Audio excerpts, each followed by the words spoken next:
And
true to the Commonwealth of Kentucky.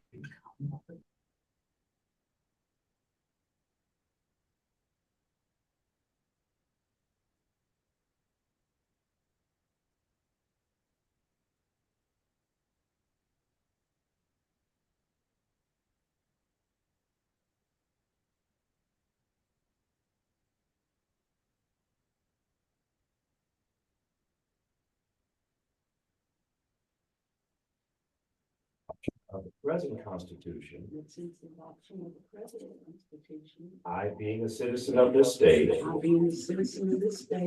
have not fought a duel with deadly weapons within this state, nor out of it, nor have I sent or accepted a challenge to fight a duel with deadly weapons, nor have I acted as second in carrying a challenge, nor aided or assisted any person thus offending.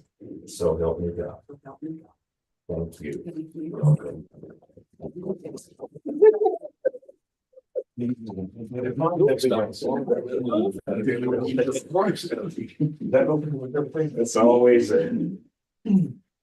always something there for across generations. You just never know.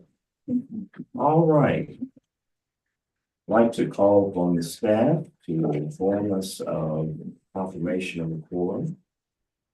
There is a quorum. All right, thank you. Confirmation of public notice. Public notice has been sent. Wonderful.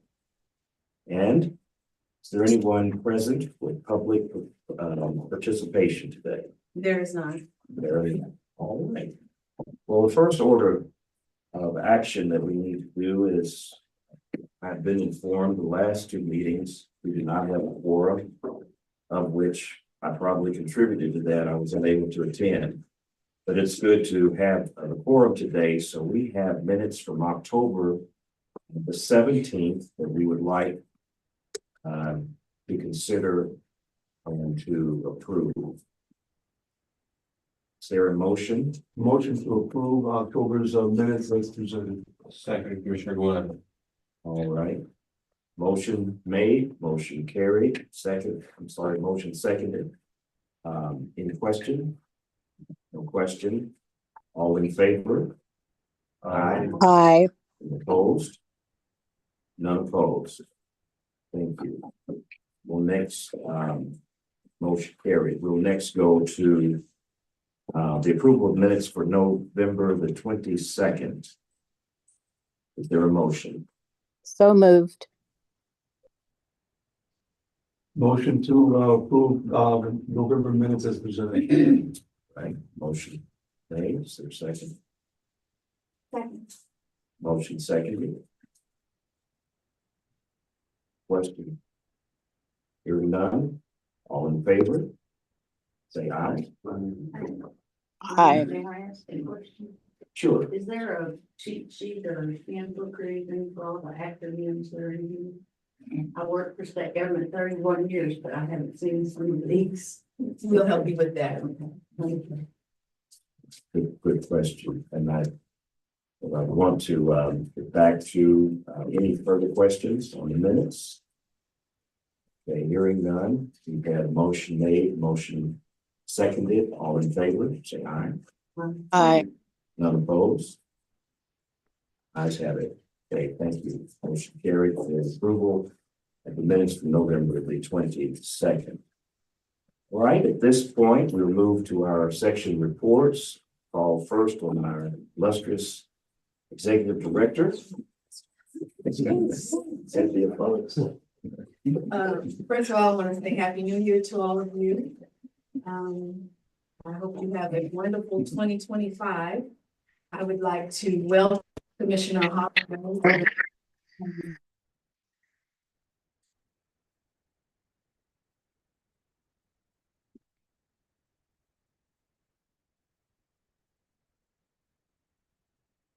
And training. So when we do that, we will also make sure you have definitions of all those things that you. Yes, ma'am. Yes, ma'am. Just wanted to let you all know that we're continuing to work with HUD and EEOC. We have investigators, our legal staff, and our administrative staff, our intake staff, who are continuing to have training from both of these entities. Some of you may know that last year we began working on responding to an audit that we received from HUD. And one of those things in the audit indicated that we did not have a set procedure for taking, maintaining our inquiries. The inquiries that came in that did not become filed cases. Now, when the inquiries become filed cases, we automatically have a record of them. But we have inquiries that come in, and if for any reason they're not filed as a complaint, for example, the statute of limitations is not within our jurisdiction. Their allegations are not within our jurisdiction, or they may have contacted the wrong agency. They're talking about child support or food stamps or needing medical assistance or police help, those type of things. Those inquiries that we receive do not get filed. And previously, we did not have a set procedure for maintaining this information. So they indicated that we needed to make sure we had a policy in place and a procedure in place. Part of that required us to reach out to the Kentucky Department of Library and Archives and ask them to include a retention schedule for inquiries on our schedule. And so we did that in December. So now we have it's set that we have a retention schedule for our inquiries. Juan Pena has worked on developing and I'm not gonna say make perfect, but we're working out any bugs that we may have in a Excel sheet program that we will keep a record of all contacts with the agency. This was the last thing that we had to address on the audit. So I'm waiting to hear now if we are finished with any questions that they had in our audit, and I'll let you know that as soon as possible. I also wanted to kind of bring up the inquiries because you all have a work plan, and I'll talk about that a little bit later. But you'll notice that you won't see an overall number of inquiries, and the reason for that is because we've had staff changes, but we also had we've had no set policy or procedure as far as keeping the inquiries. I'd say maybe in the last 10 or 12 years. And so it was sometimes they were kept, sometimes they were not. And that's one of the things that we addressed this past year to make sure that we had a specific procedure to keep all contact with the agency. And again, I'll talk about that a little bit more when we talk about the work plan. I wanted to talk a little bit about personnel. We have 3 vacant positions right now. One is as a result of the resignation of an enforcement officer, and we requested permission to fill that, and hopefully, if it's not already posted, it will be posted soon. And the other is we requested permission to fill 2 administrative specialist positions. That was approved, it was posted. Interviews have been scheduled for those positions. I believe interviews start tomorrow and will continue on next week so that we can fill those positions. These are new positions to the agency, in that they will be used to do intake specifically, and also to assist with our education and outreach efforts. They're not additional in the sense that we didn't have funding previously for them. We just changed some positions that we had previously and created these 2 positions from those positions. Now, for the status of cases, 19 cases were submitted for my review. 11 were employment, 7 were housing cases, and 1 was a public accommodation case. Of the 11 employment cases, 7 were no probable cause, 3 were withdrawn with settlement, and 1 was withdrawn without settlement. Of the 7 housing cases, 5 were no probable cause, 1 was withdrawn without settlement, and 1 was an administrative closure. And then there was 1 public accommodation case that was closed as a no probable cause.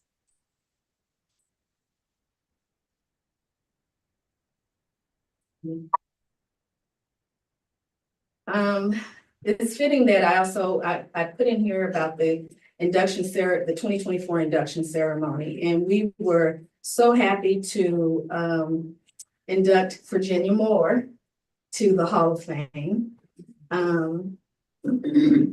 And yes, Virginia Moore was Miss Holloway's spouse. And those of you who were at the Hall of Fame, you would have met her and the family and the youth and everyone. So we are very pleased to have Miss Holloway join us. And we were very pleased to induct not only Miss Moore, but also the other inductees that we have.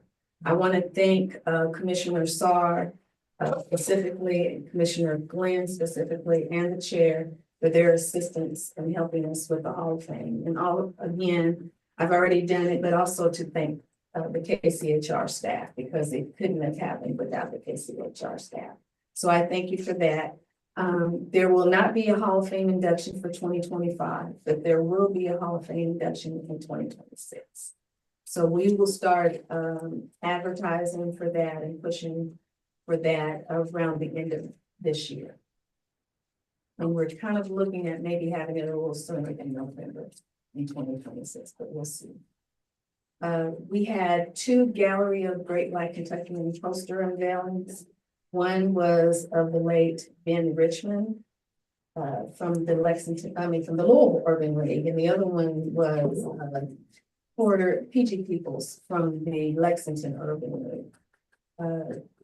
And the 2024 work plan, we indicated that we would do a poster, or we wanted to do a poster of J. Michael Brown. We weren't able to do that, but we will be making efforts this year to make sure that we get one for him. And in addition to that, as I go into the work plan, where we're talking about the Gallery of Great Black Kentuckians, I think I'll let Mr. Pena talk about a new poster series that we're going to be working on. I've given you a copy of the 2025 work plan, calendar year 2025 work plan. I've also emailed it to you all this morning, so you have it electronically as well. If you will review this work plan and note any questions, concerns or changes that you would like to see on the work plan. And you can submit it to me before the next commission meeting or at the next commission meeting. If you send it to me before, I'll make sure the changes get incorporated. And then you can see the product after, at the meeting.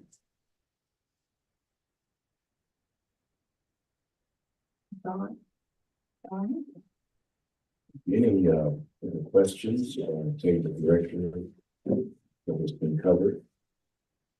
Hearing none. One quick question. So first of all, thank you for all your work on the Hall of Fame and the posters, and that's something we've been working on for a long time. A question about the calendar in the work plan. It seems to have all the meetings in Louisville, Mhm. which at least for the past 3 years, we've had one meeting somewhere else in the Commonwealth. And Yes, quite celebrated that. yes. I see you have written on the bottom, things might change. Yes, definitely. Usually what happens is we schedule one here at Louisville because our office is here in Louisville. And then if the board is, if the commissioners decide that they want to have a meeting somewhere else, we'll make that adjustment as we go. Okay, and then just one more thing. Our June meeting this year comes out on Juneteenth. So I don't know if we want to celebrate that or move that, but recognition of it should be made in some way. Shouldn't be the same as May 5th, like the May 15th meeting or the April 17th meeting. That's all. Thank you so much. Thank you. Thank you, Commissioner Whitcomb, and those, certainly calendar. I took the time yesterday to put it in my phone electronically and whatever we need to do to keep these dates in mind. You've mentioned a couple other matters of the calendar, so it'd be helpful to pinpoint if we can look ahead that far to note. And I would suggest we see something where we may not be able to attend a meeting, let our executive director know or chair. So we might have some forecast on quorum ahead of time that may help our functionality work well. I wanted to say thank you to our executive director. You're doing a fine job. I appreciate all of your work, and it's evident things are moving forward. So just stay encouraged. Keep doing what you're doing. The next matter on our reports, our budget and personnel report. Good morning, commissioners. A couple things before I take questions. Commissioner Glenn had asked about the E-145 retirement arrears. I have been looking into that, and the responses I've gotten thus far are insufficient. They say it's related to a local tax correction. And I can't quite figure out why the agency was billed for that. Very briefly, when people work from home, if they're in a different tax area, and Louisville has multiple different local tax areas, we have to adjust those as a percentage to do that. And they say that the charges are related to that, with the object code, that it was not sent to retirement. So it's not actually retirement, that it's a local tax issue. I'm trying to confirm that. So second thing is, I'll mention we are under budget at 14%, based on the current expenditures. It's primarily due to vacancies in our positions and the timing of our rent office lease payments.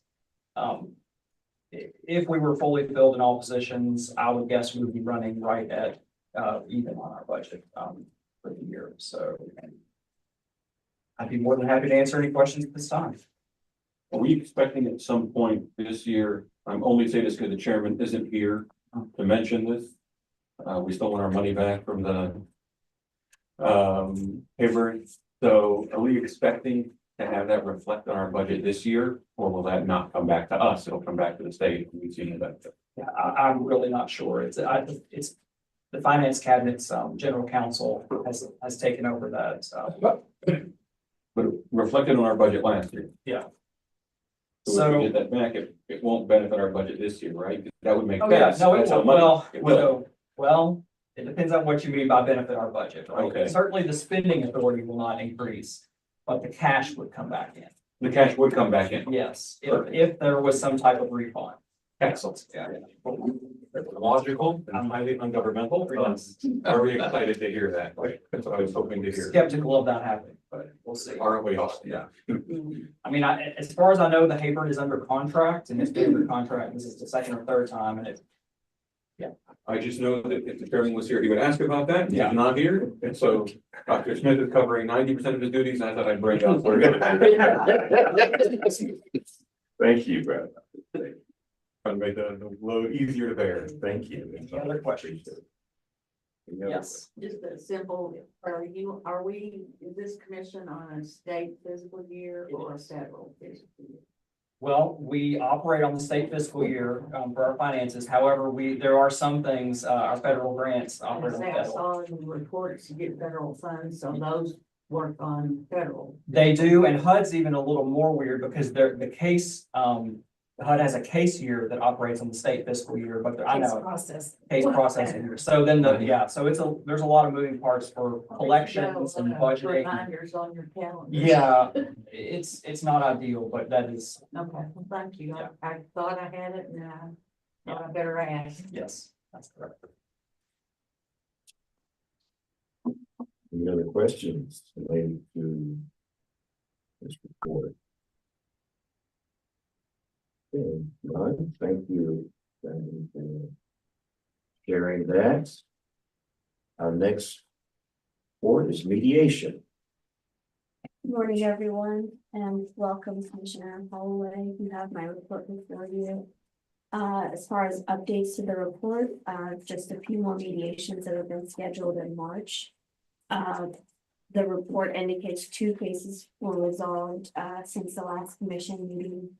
Those were discrimination based on sex, and the other was disability. One more is ending, and I'm hoping to finalize that today. Other than that, there are no additional reports or updates. Okay. All the questions. Thank you for that report. Next, enforcement unit. Good morning, everyone. Happy New Year. Regarding the staff, I don't know if I can say their names, but I do. I don't know if she's watching this, but I do want to thank her. She did come in during a time where there was emergent need to get cases done, get cases out, kind of emergency, so to speak, in the sense of the work that we were doing here. And I thank her for her hard work and her participation in that. I know she's moved on, but I thank her for stopping by here, at least for the time she was here, because we needed her, and she helped out a lot. So I do want to thank her for that. Who is that? It's the staff that left. Oh, can I say her name? I don't know if I can say her name. Oh, Summer. I'm sorry, I didn't. So Summer, yes. We are hiring a new position, as the director said, so hopefully that's posted, let people know it's an investigative position. So, I'm welcome to take in as many applications as possible to find a good fit. So what I'm gonna do first, before I go over my actual report, I'm gonna do a recap of 2024 as far as enforcement is concerned. So as far as enforcement is concerned, we have 283 completed investigations. This does not include the great work of mediation. We would have way more if mediation was not involved. So I'm happy grateful for mediation. This does include PC cases. It includes PC cases. So 283 completed investigations for the year of 2024. That is a lot for 6 staff to do. So I'm greatly appreciative of my staff. Great job, staff, for doing that work. We had 6 conciliations. Now this is conciliations pre-cause conciliations. This was all in housing. We didn't have any employment conciliations in 2024. Employee and employee cases assigned was 150. So we had 150 assigned PA and employment cases together. Now I want to be clear. These are cases that get assigned to an investigator, not the cases once they get to mediation. Once again, we have a lot more of a win for mediation. So these are only the cases that were assigned. Housing cases that are assigned, 76. Now housing cases don't go through mediation. So those are directly assigned. And that was 76. I also have cases by county list of 2024. So let me pull that up. So I looked up and the cases, kind of matches like went out from the overall cases of investigation. But I'm gonna name the top 5 counties that we had cases in 2024. It was Jefferson County was number 1 with 72 cases. Now, this is housing, employment, and public accommodations that were investigated, once again, not including mediation. Warren County was 15. That's Bowling Green, down in that area. Fayette County was 14. Boone County was 12. And Kenton County was 9. We had 66 counties represented in our investigations in 2024. The rest of the counties have basically 9 or under, with a lot of counties with just 1. Like Butler, Montgomery, Muhlenberg, Martin, Ohio. So I wanted to give that as a quick recap of 2024 as far as enforcement, as far as the number of cases we're doing, the good work we're doing. And hey, I want more. I need more investigators, honestly, to do this great work, to get more cases cranked out, to make sure the investigations are as thorough as possible, and make sure we are helping as many people in the Commonwealth of Kentucky as we can. So just want to throw those numbers out there to show the work we're doing, to give an understanding to those who are watching in the Commonwealth. And just let y'all know, hey, we're trying. We're doing the best we can with what we got. And we want more. We want more. All right. So regarding my report, it's self-explanatory. We're still holding pretty steady with housing. We have 163 on the average case age. The goal is to stay under 200. We did go up a little bit. We're still staying under the goal. So that's all that I'm happy about there. We did rise, though, in employment and public accommodation. We did rise in the numbers. Now, I want to be clear about employment and public accommodation. Throughout the years, they have lost investigators. So when I first was here in 17, you had 4 employment investigators and half. So you have 4.5. Now you only have 3 employment and public accommodation investigators. You only have 3. The new person that's coming in, the new investigators hired, will be doing half employment and half housing. They help out with the numbers on the employment side. We want to keep the housing as steady as possible, but we also want to help with the housing. With employment. They have been slammed. They get a lot of cases. And those numbers go up and down. The 150 I told you they got in 2024, they got more in 2023, actually. Those numbers go up and down. So I just want to, once again, let it be known that we're doing the best we can with what we got. I thank enforcement. I am enforcement. I thank legal for helping out when necessary, answering questions on the fly. Sometimes my staff just go to him and ask questions. And I thank him for taking time to do that. And I thank mediation because, man, I'm glad we don't get all those cases. So, even though she still gives me cases. But regardless of that, though, that's all I have for my report. I'll answer any questions, and please ask questions if you don't understand, because it helps me out. You might ask me something, I'll be like, oh, I didn't think about that. But ask questions so you can understand, and I can be better at my job if necessary. I didn't mean today. I'm joking. So number one, we are blessed to have quite a few local commissions. Yes. Do any local commissions cover these kinds of cases? They don't have enforcement power. The only people that have enforcement power is Lexington, which was on the list, and Jefferson County. But these are also our biggest metropolitan cities as well. So would it make sense to assume that there are more enforcement cases taking place in Jefferson County and we cover this many? Yes. Yeah, and same with Fayette County. Yes, there are more. The local city Commission on Human Relations are doing them as well. But the number is a lot. And then the second question is, have we looked at all the numbers per capita? Meaning Louisville and Lexington make up a large percentage. If you ask Frankfurt, it's the entire state, but there are other. Right. So we have a larger percentage in Jefferson and Fayette. Yes. And Bowling Green. But Kenton County, for example, is going to have a far smaller population than Jefferson. The numbers for one in Kenton might be more statistically than 19 in Jefferson. Correct. Do we have any data? I do not have a percentage, no. Okay. I do not do percentages. But I can, do you want percentages? I would be very curious to look at those numbers and see as we are adding more staff. And lastly, I would just say that as Commissioner Holloway, who I welcome to the commission, is starting her first term, I'm starting again. In my first term, I got to see very heavily where the near disaster we were at before you came on.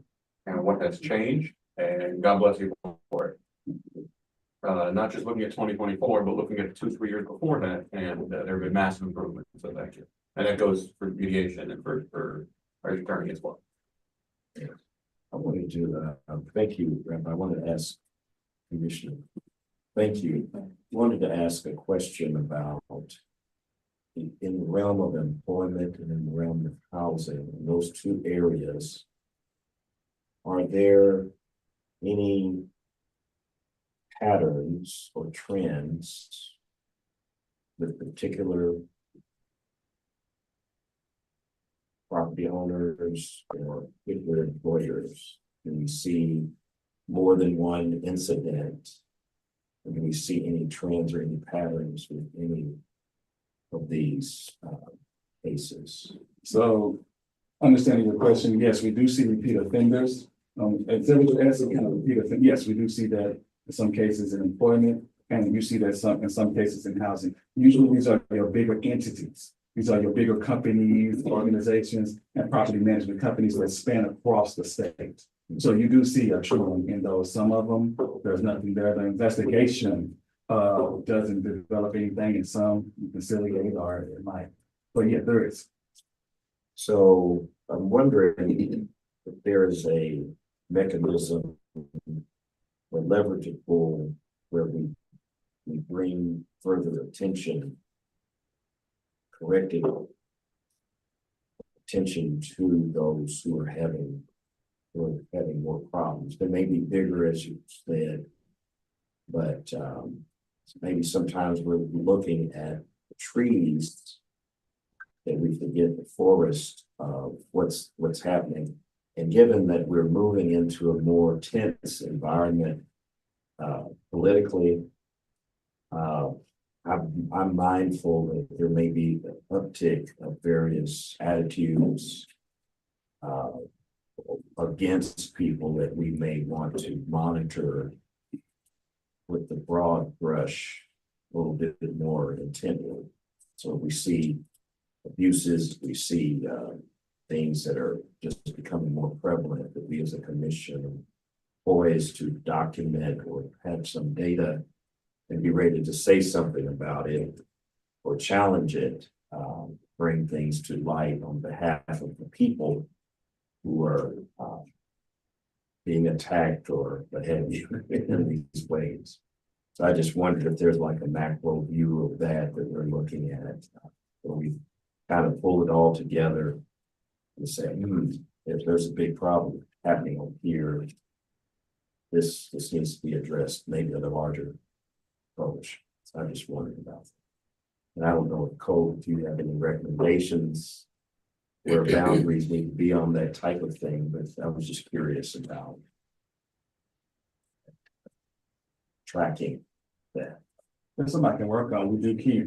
We keep, so it's not compiled like into one, but we do have, where we can go and look at the data to see the repeat offenders and, just like I did the counties, also can see, look at, as far as taking places, what most, I can tell off the top of my head, is disability, but at the same time, still seeing where it's at and where it's lying at. Is Jefferson County seeing a lot of disability, or is there a lot of race and whatever, is a lot of religious and this, so we can't compile that. We do have the data, we just have to. We don't have the data in a real readily accessible way. We gotta kind of go through it case by case almost. I mean, it's not our case management system doesn't really do that, but we do have methods of tracking certain things. That's how I pulled the data that I have. I had to, like you said, I had to go case by case and actually look at everything in 2024 and pull that together. I was like saying, that's good, but pull it together to come up with what I presented today. Okay, well, this is helpful. I just came across my mind when you were talking there that may be something that we as a commission should be watchful. When there is, like you said, a repeat offender, and you guys notice it, what's the process for that? Do you guys send maybe like a notice, hey, we're getting cases like this, or maybe offer services, like if it's a certain company? Typically, the HUD, we send something like, hey, this is a repeat offender in the state. EEOC, not as much. So overall, I guess, no, we don't really it's not communicated like, okay, this person's doing a lot over here. No. And I suppose I should caution everyone on using the phrase repeat offender, because just because a complaint was filed, of course, doesn't mean that we found cause. I think in the event that we start seeing a certain property company or employer in probable cause cases, I think that's cause for thinking about that particular group. But anybody can file a complaint, of course, and like I said, a lot of these employers are huge. So of course, Walmart, for example, is going to be one that we see a lot of just by the sheer number of employees. So I don't know how much we can glean from the data of just with filed complaints. It's just something to think about. Well, I do know that in Lexington, there was a issue where the Lexington Commission was meeting with the same housing company with multiple cases that were found to have issue. So the concept does exist, yeah, but it's extremely careful to look at the end result and not just the reports that come in. Not to say that you can't get something, the fact that the complaints are filed, right? But when there's smoke, there's no others fire, I guess. But it is reported, right? Yes, you're talking about as far as, Like, is the next step, like if, like, say. There's so many disability cases that are going from one company, and you guys are seeing like maybe 2 or 3 cases are going through, you guys are investigating it. Is there a point where you guys are okay, we have to contact management to see if there's a class that they can take or something that's going on with management and staff? you say management, you mean like the management? No, like that certain company, like, hey, you guys are having a lot of these cases. I don't know, touchy subject because it is private information sometimes that you guys can't share. But like, is there a second step to that, or you guys just finish the cases and let them go? It depends on the outcome of the case. So we talk, management's talked to regardless in every case. If there was 10 cases that were filed at the same time, management's gonna be moved 10 times as far as what's going on. I think it depends on the outcome of the case, or if it, reaches that tilt. And then at that point, it's if legal decides it's a PC case or not. So. I forget you guys. Yeah. That they require. What is that? That sometimes, like, after the case is finished, you guys seem to be like, they have to teach this. That's what I was gonna say. The impact Okay, comes yeah. after the cause Yeah. cause is I found. saw that one. Yeah. That was my, like, Yeah. because I worried it was like these things were going to notice and. Oh, no. Well, we are watching. I think anyone that has 3 cases, we should set one on them. So what? We should set one on them. You should just show up and start giving, yeah, We do make sure that spontaneously. if we are seeing That's right. repeat respondent, that all cases are going to the same Mhm. investigator, so that that investigator is Has the information. aware that this is happening to multiple people, and certainly in mediation, the respondent knows, even if we don't, that these new cases may be coming up, and it certainly impacts their decision as to how they may want to, how and whether they want to settle. But we are watching. Theoretically, could an investigator mention earlier cases in this conversation? Yeah, they can mention, depending, I guess when you mention a further case, depending on what that case was about, if it's not similar, it might not. But we had 3. But if we had Commissioner Parra said if we had 3. Yeah, if we had disability 3 cause cases. cases, let's say you had 3 disability cases that were caused or conciliated, then yes, you would let them know, you can mention it in there and still investigate the complaint on the merits of whatever the allegation was. But I wanted to say too, so in housing, it is a little different. So in housing, we do conciliations, which we're a third party, so we monitor that for a short time frame, and they have to do something, they have to do training. So they have to engage in training, Public interest. yeah, they have to do a public interest that's engaging in training. Some of them, they have to change their policy and things like that. They have that same power in employment as well, but employment goes a little different. Sometimes a lot of our complainants seek right to sue letters as well. So if they feel like they got a little something during the investigation, or the investigation is not tilting the way they wanted to sometimes, they do seek right to sue letters sometimes with our investigators. I'd like to add something about that. In the intake process is that we do our best to establish jurisdiction, make sure that all the elements are made so we can file a charge or write the charge. But sometimes you have complainants that are persistent in pushing and want to file. So one of the trainings that we have with the EOC states that if you have those 5 individuals who are pushing, just write the charge and send it to just investigate, just like any other charge. And the reason that is because if a complainant wants to take the case to the federal courts, they have to subs to the EOC system first in order to get the dismissal, right to sue letter.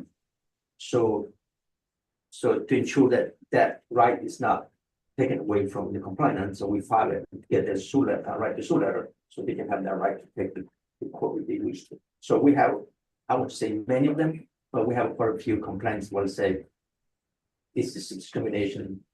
I want it to be filed and based on the trainings that we don't meet the elements, but sometimes again, we just do what we believe that would be right for the complainant. Well, the majority of my American legal training is from Boston Legal, so I'm not 100% sure this is accurate, but I know that in the state versus someone, like a criminal case, it's tricky if you can bring up prior bad acts. When we are doing cases like this, are we able to point at a record? Once they get to your office, which already there's numerous issues, if it comes to you, Yeah, are we able to say this is the 3rd disability case that we've had the same circumstances with, or the 5th housing case where? yeah, I think the statute actually provides for, I think in housing specifically, some repeat offender punishment, right? I think the statute delineates that. I can't think of an instance really where we've had, I've been here almost 5 years, I don't think I've had the same respondent twice. Good. I think, don't quote me on that, but is there a way to bring up bad acts? I presumably, yes, and I think it just depends now. I've not had to, so. What he's referring to is when they get to legal, so they only get to legal Right. cause, their cause cases. So, but enforcement has seen, repeat respondents, and so, like, yeah, that's. Repeat response. So we do see that all the time in enforcement. However, it may not be the same situation. Even if it's a race case or a disability case, it may not be the same situation. It may not.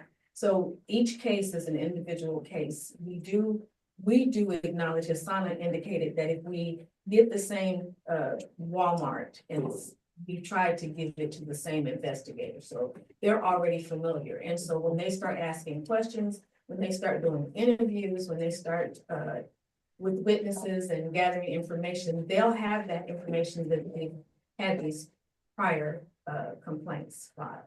So I can give an example of right now, there's a case in McCracken County against the same respondent in McCracken County. 2 different people, but they stem around the same issue. So right now, that's with one investigator right now. So just kind of an idea of that in McCracken County, Paducah, same case. I also want to mention that what you notice here, and just throw it out there, what you notice here is when they all ask me a question, how they all jumped in, because they like to take the spotlight away from me. No, I'm joking. But it's a cohesive unit. When you have intake, you have mediation, or straight to me, then we go to court when we need help. So, but it's cohesive is what I'm saying. We have to work like this. And I want the Commonwealth to see this. I want our commissions to see that this is how it has to happen for it to work well, is that everybody can jump in. Y'all can ask me something, they go out and jump in and answer it. And I don't want it to, but they do it anyway. But at the same time, Ms. Holloway, Commissioner Holloway, I'm sorry, just so one thing to explain too is that when I think, I guess, a case reaches 51% more than not, that's when we presented the code. I don't know if you understood how that went or not. Yeah, so that's when we presented the code. And the code makes a determination, or the legal department, I'm sorry, makes a determination if it's taking this PC or not. As far as that goes, based off the elements, proper cause, I'm sorry. Yeah, I'm not, so I want to explain that too, so you don't think we just get cases, we just throw it at him, we're like, hey, what you think, you know? Seems like you all really work as a team. Everyone. This is a good team. If I may, I'd like to make sure that the commissioners who are watching virtually are able to say anything or ask anything to this discussion. Nothing? Okay, thank you. Sometimes we've had a lot of exchange here, and I just want to make sure that you had time to get a word in edgewise. Okay. I appreciate that consideration, listening carefully and taking it all in. Thank you. This has been helpful. Some of the things that have happened politically, inclined to see more microaggressions, among society, a lot of different things. So I just kind of wanted to say that today and see if we can track anything going forward to help our people not have to go through undue stress if at all possible. I've wondered about this thing of like Better Business Bureau, at some point, do you put a seal on a particular, do we as a commission take some kind of an action to identify where problem areas are so that people are prepared, to understand this is what I may be getting into if I go to this employer or if I go to this property owner. These are, how do we bring to light issues? I had a case on one situation where we had someone wanted to build affordable housing in the community where I pastor. And I went back and did research and saw where that entity and others in another state, what they had a pattern of doing. They had a pattern of building these complexes and then selling them off. And the deterioration of those complexes would just come about. And there was a pattern of that. So I was able to say to the community, this is the pattern that we see here, and we do not want this developer building anything in our community. This is how they treated other communities. And it shocked everybody because no one thought anyone was looking. But I think that these types of things in our state, we need to do all we can to help the voiceless have a voice and to bring awareness where there have been problems. Because resources are tight and people don't have a lot to spend going, catching, as I call it, HE double hockey sticks, dealing with scenarios of housing and employment. So thank you. I've just rambled, but that's just kind of in my heart today. I was listening. Thank you for all that you all have shared, because it's more insight to the great work that you're doing. Education outreach intake unit. Good morning, commissioners. You have my report before you. And so the education outreach and intake unit has two primary roles. That is very important to remember this, is that one is the education that we do trainings, workshops, attend community meetings to learn more about their civil rights needs and see what ways that we can be part of it, help them. And we are very appreciative of the local human rights commissions. There are our soldiers on the ground with civil rights. So they do a lot of work, these groups. The other part is in the intake. So we do receive the inquiries, review them, make a decisions if they meet the prima facie for us to perfect or write the charges in all areas that we cover. So it's both paperwork, requires a lot of work. So in the past year, we have had about 3 staff in the unit, myself, Glenda Stobo, John Fisher, and lately Karen Control has been jumping in, helping us with the inquiries, but the inquiries have been flowing in. And as we move on, we're trying to streamline our intake process and also make sure that every inquiry is documented and it shows what we have done it, correct? So I think in the past, it has been documented, but not in a single place. So it's sometimes hard to find where they are. But now we are working hard, again, to streamline it. And one thing that have been pushing hard is for the public or for anyone who wants to file a complaint, they're online. Just submit your inquiry right there. Once you click submit, automatically comes to a database. And that database is there and we can track it, accessible. I can be in Hawaii and say, Ms. Cynthia Fox say, Juan, I need to know how many inquiries came in on the month of November 2024. I should be able to find it. In addition to that, we create folders in a shared drive with the OneDrive, which is easy, can be updated from any one of us who has access and updated information. So again, this is the system that we use, that we have available in the unit without an additional cost to the commission. And I believe it's a reliable database that we use for now. Now, we can have another database that costs, that work better, it will be easy for us.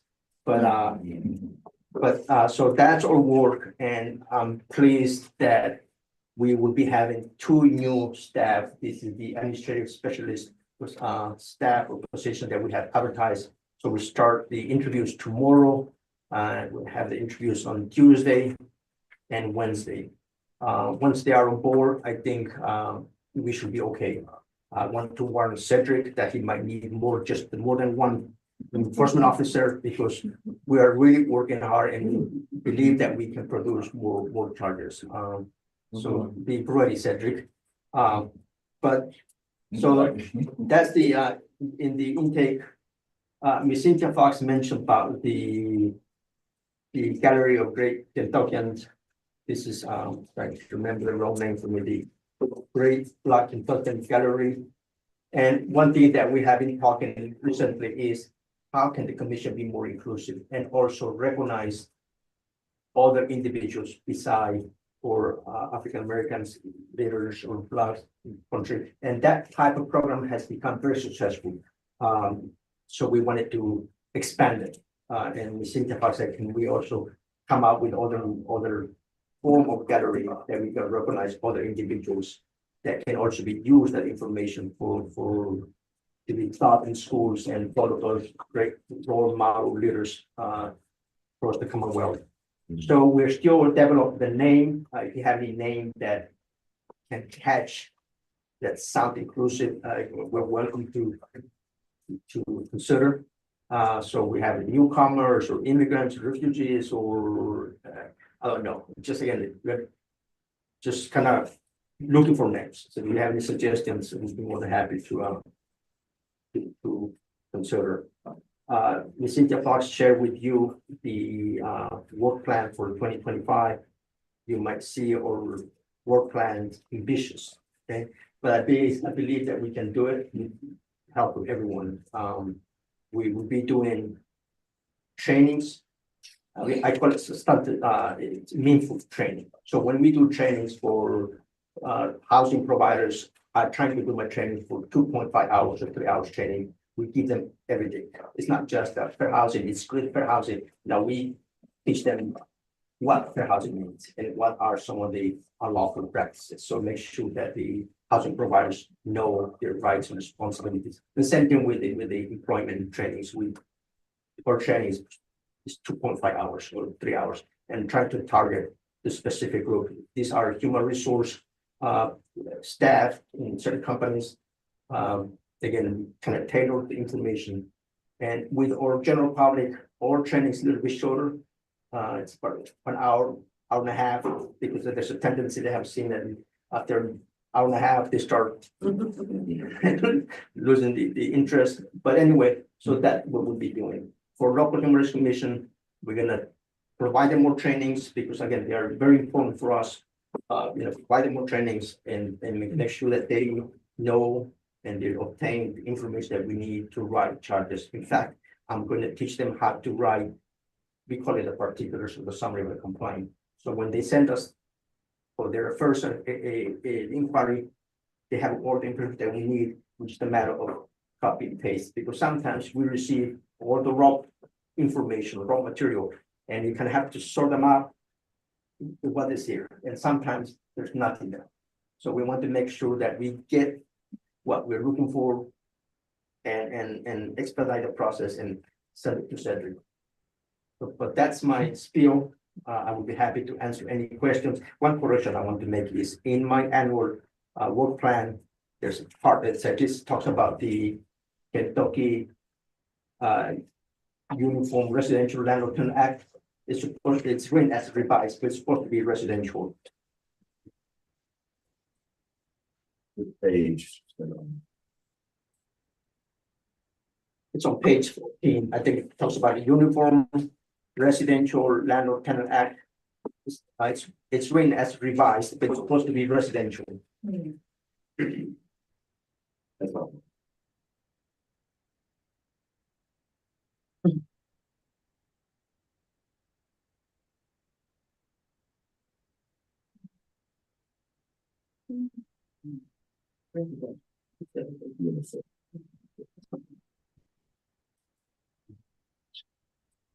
Those who are watching virtually, there is a document that we have referred to the work plan and what Mr. Juan is saying is that on page 14, there is a major heading that says Uniform Revised Landlord Tenant Act, but it should say Uniform Residential Landlord Tenant Act. And so we are making that correction on this document. This is a document that I'll have a copy of that director sent out. Sorry. this executive director mentioned in her report that she emailed this out this morning. So this is the document you should have received this morning that we're referring to. Okay, thank you.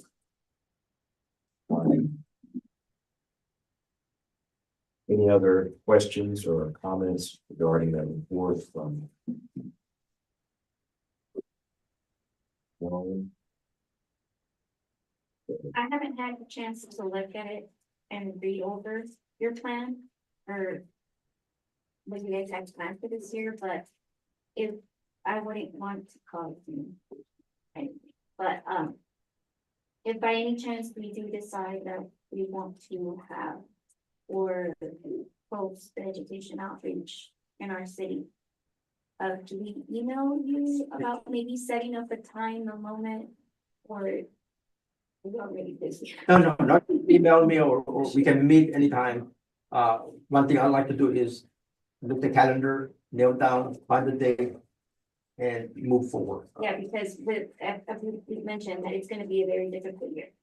Yeah. For a lot of minorities this year, and we are trying to make sure that everybody is or feels safe and knows their rights, which is gonna be the most difficult thing in our local communities.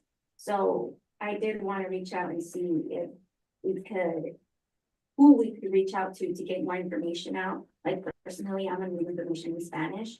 And I want to have more than just one a year where we have sessions where we could come in and we would talk and let them know about what they could do, how we can help them out. But I would like to have it more than at least once a year in our local communities. And I wanted to see if that was a possibility or if that's something like if you're busy, send information. No, it is possibility. We can just Okay. meet and plan for a training for a meeting with the community, and we don't have the information. We'd be happy to bring an expert from outside, expert on the subject. Mhm. So, yeah. I'm gonna ask if Cynthia Fox can get in a helicopter so we can cover the 120 We're not gonna get a counties. helicopter, but as we mentioned previously, we are getting additional staff. And we're kind of revising the intake, education and outreach staff. So the expectation is that everyone in his unit will be able to do intake, receive intake. Everyone in his unit will also be familiar with the laws, so they'll be able to provide training. So we're gonna have more people that we can actually send out who actually do the work, who actually receive the complaints to explain the rights and responsibilities, the laws, the statutes to individuals or groups. And so our hope is we had very few. Now we're going to have a unit of 5 people, 4 people, 5 people, 5 people that will be able to do that and go out. So yeah, it seems like, as he said, it seems ambitious, but we're actually kind of rearranging things so that we have more people who have more expertise and be able to help more. And then just like a random question about that. Is there a time? Like, if like you say, I need you to go out, I need you to come and talk to the people, I need you to talk to the community. My people are not at work till 6 o'clock in the afternoon. Is if you were to set up an appointment to have you come in and talk to them, would it be, would that be an issue? No, you just plan in advance. In regards to him, No. No. If I can give you guys just a little bit of history, really quickly, it relates to what you're asking. Some of you, or many of you may not be familiar that Juan started working at the commission over 20 years ago. And he came to the agency as a contract worker, and it was for HUD, and it was specifically to reach out to the Hispanic communities. And Juan came in, nobody knew what to do or knew how to do it. Juan came out and established that I have to be at Walmart on Sundays because this is the only day that they're gonna be there, and I'm gonna have a booth out there. And so Juan, not putting words in his mouth or giving anything, but this is his style. He will be wherever he's needed when he's needed, and that's the same for all of the staff. We do like to have prior notice so that we can schedule, we have other things that we need to schedule, but there is not a problem to doing unconventional times. That definitely could happen, and he's like the expert of deciding what needs to be done and when and how to reach certain people or certain groups, or when the best time is. And the trainings will be formatted in a way. We also are hoping to get an additional Spanish speaking employee, so that will assist as well. Okay, that was my question, because we're as commissioners, we're in the I don't know what to do phase. And I personally came in today deciding that I need something. So, the questions I'm asking is because I want to do more stuff and involve the commission more, bringing more to my city. You said there's an uptick in numbers for Bowling Green. Therefore, that's an interest, that's a notice. Maybe we need to connect those two together and bring that into my city and make sure that our Hispanic community is understanding these issues and knowing where to go, what they can do, and the help that they can receive. This year is going to be very difficult for everybody. So I just wanted to make sure that we connected and we push that information out in Spanish. And has there been a change in any of the education pamphlets? We are currently updating all our information. Yes. But again, as Ms. Cynthia Fox said, we are flexible. In fact, on March the 5th, I will be in Owensboro at 5 p.m. They have their monthly commission meeting. Saturday, I will be in Paducah for a community meeting. So if I'm planning advance, then I can tell my other half I will be out out this day. Is there any way that we can you have a very busy schedule, and I'm imagining our whole team is gonna have a very busy schedule. Is there any way of, instead of just getting one email with the book, that we can send out maybe your schedule, hey, this month I'm here, you guys are more than welcome to come join. And then it would fall on us to be like, hey, I sent out the invitation. No, we can't. But just as a reminder, because I'm pretty sure everybody's busy, but I wouldn't mind at least another email. What everybody's doing, where you're gonna be. So if you have time, you can schedule and be like, hey, we'll be there. Maybe just in case, but it helps. Yeah, and that's, I think, it's a good idea. And that's the purpose that our unit report, when we have an event, we're trying to provide information as it comes in, as we don't have it 2 or 3 months in advance, so you see what's coming up in the next months. Yeah, definitely. But like for me, my regards, please don't mind sending me the emails. But if summer closes and I have time, I will make sure. I think that's yes, sir. It's a question. So, not a question. Okay, You got a okay, question. I'm gonna try to chair a little bit. Okay. Okay, you first. I was gonna say, piggybacking, and I've talked to Juan before, I would help Juan, so let's say there's an issue where Juan's gotta be in Paducah, And Mark needs somebody to go with him to, Mark's a random worker somewhere. Mark needs to go with him to Henderson to do something. We work in, so enforcement can help as well. And we investigate, so we can help as well, as needed. Commissioner Graham. Owensboro, March 5th. It's a Wednesday. Will that be at City Hall? Yes, at 5 p.m. Okay. Yes, you. Great. This is good.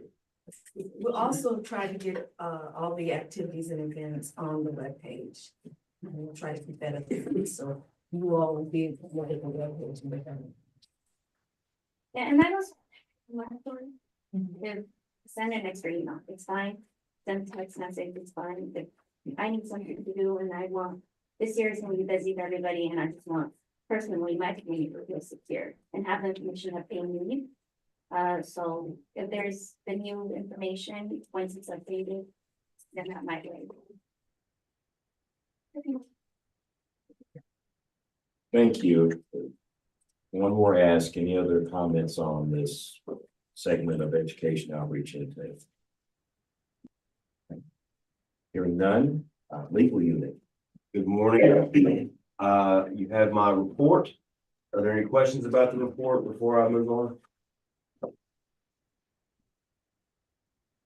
The report is as normal, shows the updates of our post-cause cases. You'll also see at the end of the report, there's some other legal unit activities. I just want to highlight one. We have a new extern with us from the law school. His name is Thaddeus Miller. I have him as a second-year law student in the report, but he's actually in his last third year of law school. Again, I'm happy to take any questions about it, but you also notice that I've submitted a couple of settlement agreements for commission approval. If there are any questions about those in particular, I'd ask for a motion to go into closed session. But if not, I would ask the commission on the vote to approve those.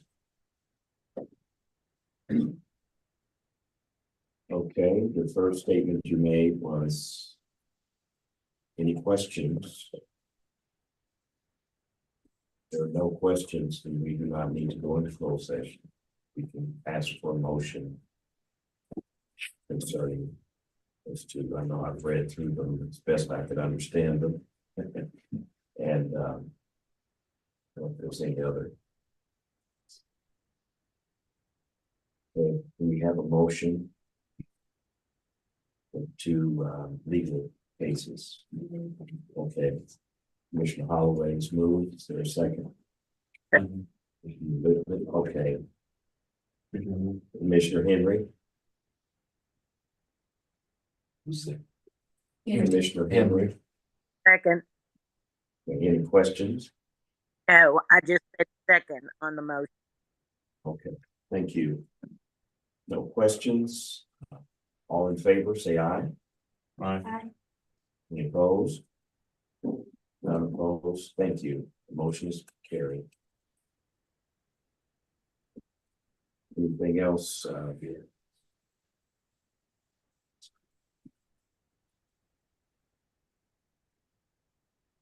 Anything else? Thank you. All right, we're moving right along. I want to keep turning back to this page.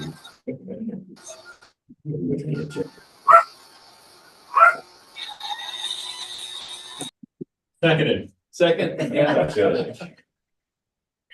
That was the main vote, I guess. Okay, committee reports. Are there any committee reports?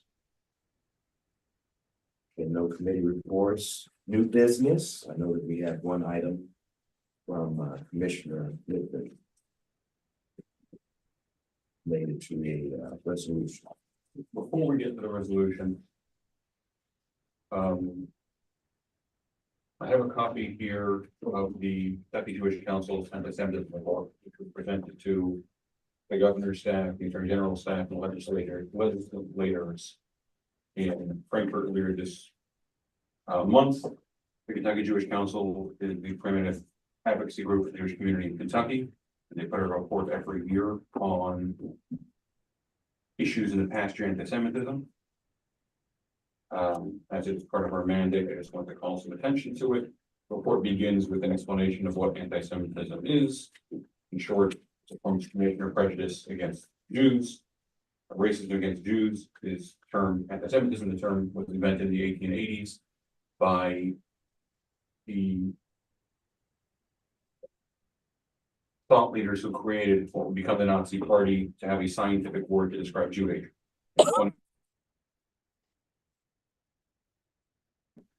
Kentucky adopted the International Holocaust Remembrance Alliance definition of anti-Semitism, and since then 30 states have followed us.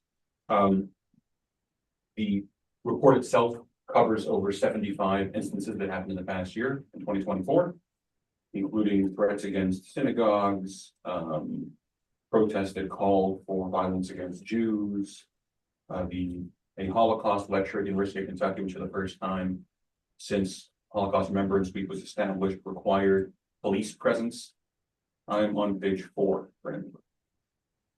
In February and March, again, a series of synagogues being threatened, people being threatened for speaking at city council meetings, police having to escort Jewish leaders and protesters out of the room to provide safety. Anti-Semitism in the media, in political protests.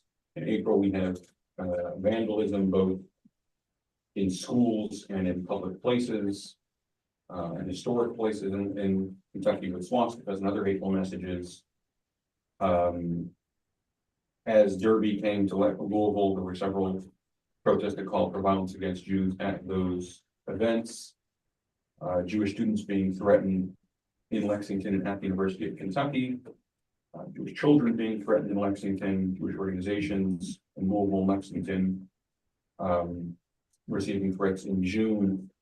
The entire page 7 is pretty much the same thing over and over again, as nearly every synagogue in Kentucky received death threats in June. One would imagine from the same group, but synagogues in Louisville and Lexington and other places in the state received both calls and letters in the mail calling for violence against Jews and threatening violence against Jews. And on the 30th of June, at the end of this page, in Somerset, Kentucky, a collection of neo-Nazis, Black separatists, and Groypers met in Somerset, Kentucky to host an online conference, which they call the Jewish Problem Conference, with the largest neo-Nazi rally in the last 50 years in America. It's worth noting, and as mentioned here in the report, that the space they rented in Somerset was rented under false pretenses. The mayor, neither the city officials nor the hall they used knew why they were hosting it. They lied about why they were hosting it, and it certainly doesn't represent Somerset. I'm very proud to note that not a single one of the speakers was from Kentucky. They chose to meet here, thinking that their message would find an audience. It didn't. And again, this was an online conference. This wasn't a large group coming to Kentucky, and it's remarkable the group that hate can bring together. In July, there were more threats and harassment. In August, in September, a Jewish student was threatened with bodily harm while walking to class, identifiably Jewish. In the beginning of October, among the children who were threatened in the beginning of October, outside a synagogue in Lexington, were 2 of my own children who were playing with some other kids outside synagogue when a group of college students came up to my 7-year-old daughter and her friends and started screaming at them of the evil they're committing in the world. Following one of the protests here in Louisville, which claimed to be about war in the Middle East, in the Seneca Park, in the largest Jewish, the most densely populated Jewish neighborhood in Kentucky, they spray painted, "The only good Jew is a dead Jew." In case anyone had any lack of knowledge that when they say from the river to the sea, it's a call for genocide. And when they say to globalize the Intifada, or that all resistance is justified, it's a call for violence against Jews, they were very happy to be more clear and literally write in the densest Jewish community in Kentucky that the only good Jew is a dead Jew.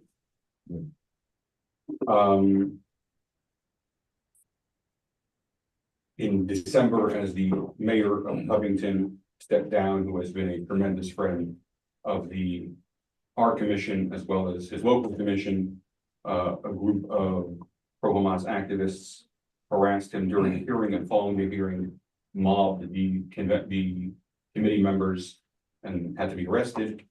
And as the year ended, the Jewish organization director in Lexington was told she deserves to die, and if she doesn't do it, they'll do it for her.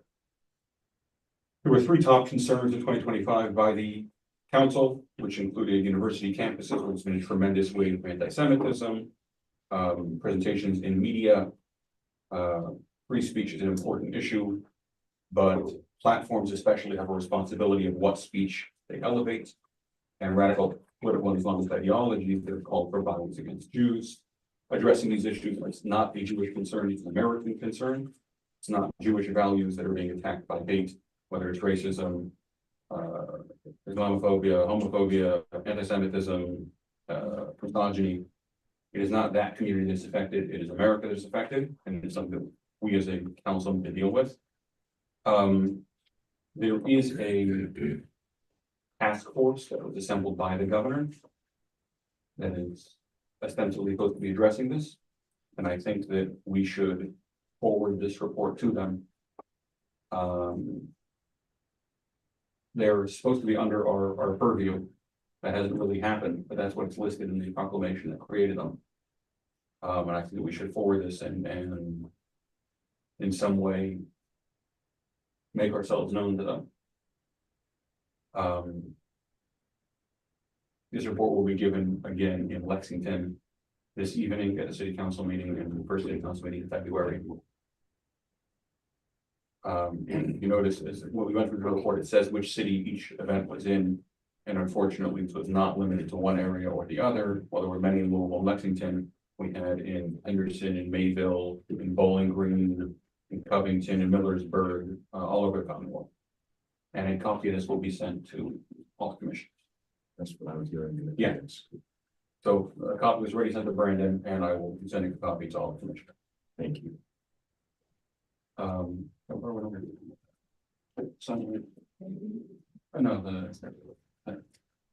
The other issue to bring up. I'm gonna fix a spelling mistake that I'll mention to the director. Second, but the other is a resolution recognizing January 27th as International Holocaust Remembrance Day. It's something we instituted last year. The language that we used was the language that was written by the legislature that was adopted, whatever the date was last Friday. They came to work for 4 days and then home for a month. So because they're not going to be back before Holocaust Remembrance Day, not even last Friday, I'm sorry, the Friday before that. Yeah, a week and a half ago. And this is the language that was submitted to the governor by them for the governor's resolution. So it states what National Holocaust Day is, and be resolved that we, the Commission on Human Rights, recognize January 27, 2025, the National Holocaust Remembrance Day, in memory of the victims of the Holocaust and honor the survivors, as well as the rescuers and liberators, and further proclaim that we, as citizens of the Commonwealth of Kentucky, should work to promote human dignity and confront anti-Semitism and other forms of hate wherever, whenever, and wherever it occurs, and that a copy be sent to the governor, the legislature, and the council, and put up on the minutes of the commission. Commissioner Lipton, if we may, usually we have either myself or one of the staff read the entire resolution so that we can have it. I hear my own voice. Okay. Not at all. I made one note. There's an NEE that I'm pretty sure is a need. It's supposed to be NEEB. Right, there's Executive Director, you read or you're asking someone else. A resolution recognizing January 27, 2025 as International Holocaust Remembrance Day. Whereas the Holocaust was the state-sponsored systematic persecution and attempted annihilation of European Jewry by Nazi Germany and its collaborators between 1933 and 1945. 6 million Jews were murdered.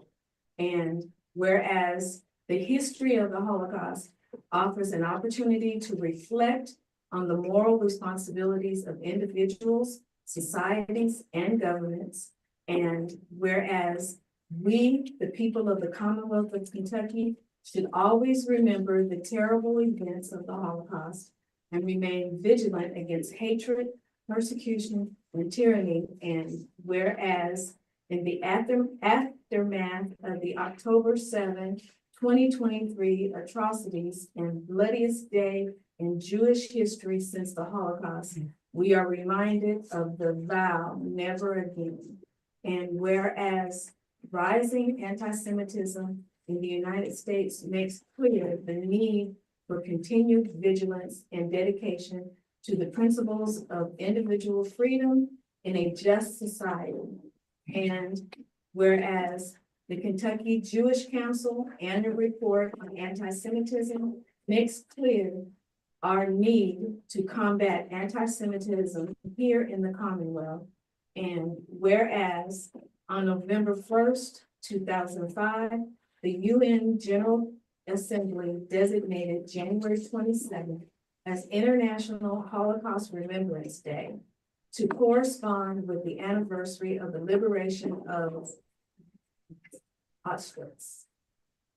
And it is meant to honor the victims of Nazism and to condemn all forms of religious intolerance, incitement, harassment, or violence against persons or communities based on ethnic origin or religious belief throughout the world. Now, therefore, be it resolved that we, the Kentucky Commission on Human Rights, recognize January 27th, 2025 as International Holocaust Remembrance Day in memory of the victims of the Holocaust and in honor of the survivors, as well as the rescuers and liberators, and further proclaim that we, as citizens of the Commonwealth of Kentucky, should work to promote human dignity and confront anti-Semitism and other forms of hate whenever and wherever it occurs. Be it further resolved that a copy of this resolution be presented to Governor Andrew Beshear, Kentucky Legislative House, and Senate party leaders and the Kentucky Jewish Council, and also spread upon the minute books of this commission and dated in Louisville, Kentucky, the 16th day of January in the year of our Lord, 2025, and the 233rd year of the Commonwealth. You've thus in hearing or reading of this resolution, recognizing January 27th, 2025 as International Holocaust Remembrance Day. I would like to call for a motion made by the Brooklyn Secretary by Commissioner Glenn. No questions? All in favor, say aye. Aye. Opposed? Aye. None opposed? The ayes have it. Thank you very much, Commissioner, bringing all of this to our attention, and I look forward to reading in more detail the report that is on the way in that email. Thank you. Any other new business? All right, our next commission meeting is scheduled for Thursday, February the 20th, 9 a.m. here. And there will also be teleconferencing offered. I will say now that I will be in Orlando for our accreditation meeting with the college. I'll have to join virtually on that day and look forward to doing so. All right, there's nothing else. We'll consider this meeting adjourned. You want to all go and have the meeting in Orlando? I think we should do that. If your last week is any sign of what winter can look like in Kentucky, I'm in. As if I can get that.